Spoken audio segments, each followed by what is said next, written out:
Istenem, újból rohanás van. Még mindig karácsonynál tartunk. Azt hittem, hogy bejön elém. De hála Istennek megállt. Hát szóval, még mindig karácsonytája van. Ezért látjátok, hogy milyen forgalom van a városban. Amelyek a villamos mellé.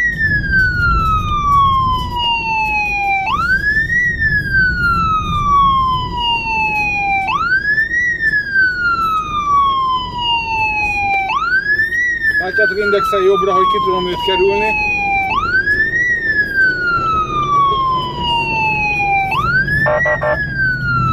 Megköszönöm neki.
Ezen az úton fogok visszafele jönni is, úgyhogy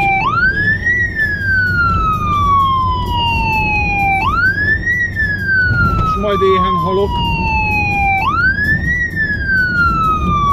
Egy dolog, hogy rengeteg munka van, de ebédelni is szeretnék egyszer. Igaz, van a kuponban még kaja, de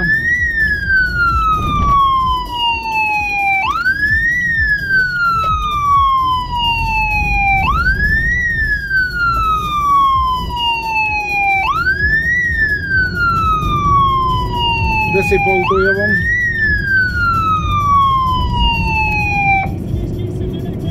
Hát Istenem. Már lassan megérkezek, úgyhogy el is köszönök tőletek, mert ott vagyok a címen, ahova indultam, dől hátul a doboz meg minden. Na hát majd folytatjuk hamarosan. Sziasztok!